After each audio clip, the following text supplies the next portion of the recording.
Radhe Radhe. Hi friends, அனைவருக்கும் வணக்கம். எல்லோரும் எப்படி இருக்கீங்க ஃப்ரெண்ட்ஸ்? நல்லா இருக்கீங்களா? காலையில் இட்லி, அதுக்கப்புறமா புதினாவோட சேர்த்து தேங்காய் சட்னி அரைச்சிருந்தேங்க. ஆக்சுவலாக இத்தனை நாள் கிரைண்டர் இல்லை அப்படின்றதுனால நான் இட்லி தோசை மாவு அரைக்கல.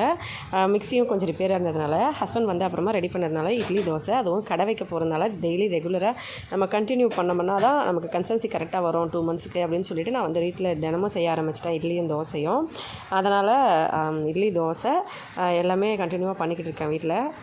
மதியத்துக்கு சாதம், கிள்ளு மிளகா சாம்பாரில் உளுத்தம்பருப்பு வத்தல் போட்டு செஞ்சுருந்தேன். அதுக்கப்புறமா கோஸு உருளைக்கிழங்குலாம் போட்டு கொஞ்சம் காரக்குழம்பு மாதிரி கெட்டியாக செஞ்சுருந்தேன். No onion no garlic food.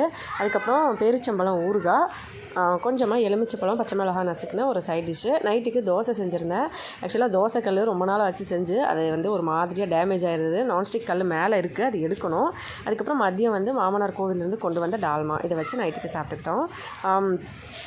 ஹோட்டலுக்கு தேவையான பொருட்கள் கொஞ்சம் கொஞ்சமாக மேலே இருக்குது. அதோட இன்னும் நிறைய பொருட்கள் வாங்க வேண்டியிருக்கு. சரி, எல்லாத்தையும் எடுக்கணும் பொறுமையாக. தோசைக்கல் இன்னும் எடுக்கலை. அதே கல்லை நான் கொஞ்சம் க்ளீன் பண்ணிவிட்டு நான் இன்னொரு நாளைக்கு செய்கிறேன். அப்போ எப்படி வருதுன்னு சொல்லி காமிக்கிறேன். இதான் ஃப்ரெண்ட்ஸ் இன்றைக்கி full day food menu. Video பிடிச்சிருந்தால் லைக் பண்ணி ஷேர் பண்ணி சப்ஸ்கிரைப் பண்ணுங்கள். ஹெல்தியாக சாப்பிட்டு சந்தோஷமாகவும் சேஃபாகவும் பத்திரமாகவும் இருங்க. இதே மாதிரி இன்னொரு வீடியோவில் பார்க்கலாம். நன்றி, வணக்கம்.